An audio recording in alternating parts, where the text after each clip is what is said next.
failure is an option. Yep. And failure is an option that losers and people that don't have the push to succeed, they actually use it as an excuse. That's the way it is. Rudy, what do you see right now as advertising opportunities in this environment in 2023? There's always going to be new platforms, TikTok and whatever comes after that. But more and more now, the ability to hold and grab attention, right, and create those really cool creatives, I think is so important.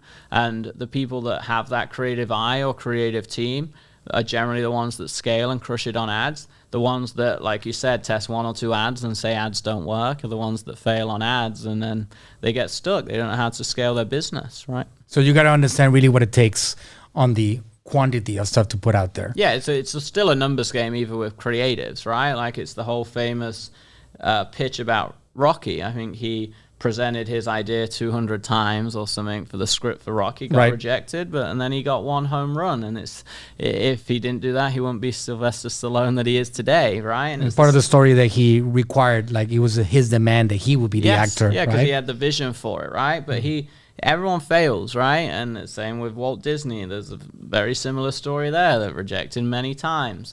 So you have to understand that, your stuff's going to fail most of the time. Your ads are going to fail. You've got to try it. I filmed $5,000 video shoots for a day, edited it. I'm like, this is the best thing in the world. And it's crap. Bombs. And then we throw up an ad, and the designer is a new designer that did a crappy design. And I'm like, I hate it. And then I go, what's the stats? And it's half the price of everything else. And I go, well, that's stupid, but okay. So it's like, it's the testing.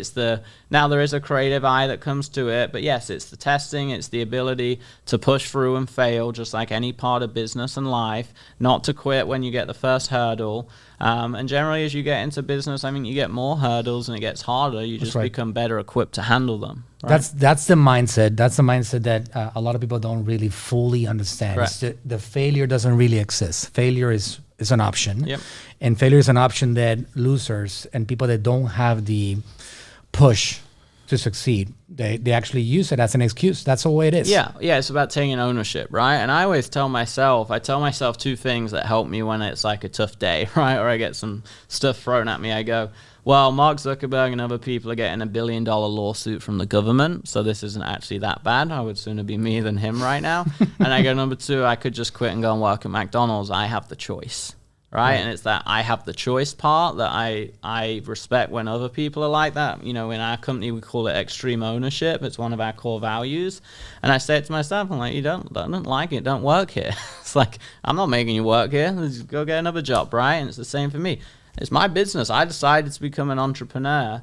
I can complain about it and moan, but I can go work at McDonald's too. And one thing I learned early in life that I always remember is my mom and dad and other people, they still had stress in their job. They had a bad boss, or a new boss came in, or a new coworker that frustrated them, a new policy update, their pay got changed, whatever, right? They had stress. I'm like, you're going to have stress in life no matter what, right? Unless you live in the mountains, maybe, right? If you had day to day and work in a corporate company, you're going to have stress. So you either pick, do you want your own stress, or do you want stress for another company that you work a 9 to 5 for? I picked this path, obviously, as did you, and that's the entrepreneurial game we're in. Yeah, but also along the way, Rudy, we didn't really start like that. No, like I started with a group of people, and I started just providing value to somebody else until I eventually got myself to a point, which is another point. Like a lot of people, if they try to go down the Rudy Mawer path or my path, they're potentially going to fail at it.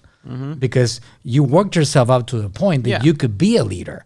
You learned enough that you can be like, I'm going to lead now. I always tell people, listen, if you don't know how to do it from the start, just join a group of people that are winning and win with them. And then at some point, hopefully you get enough data, enough information, enough experience that you can go and interning and working for free or doing junior work's one of the best ways. It's what made me so successful. Is I was always hungry and afraid. I've never been afraid to work for free in exchange for mentorship, right? Most people just don't have that mindset, right? That abundance, I would call it abundance mindset, or that long-term investment mindset. And I've always had that long-term plan in mind. Absolutely. That's the way it is. It's the valuable, proximity to power, collaboration with power, learning from power. That's what it's all about.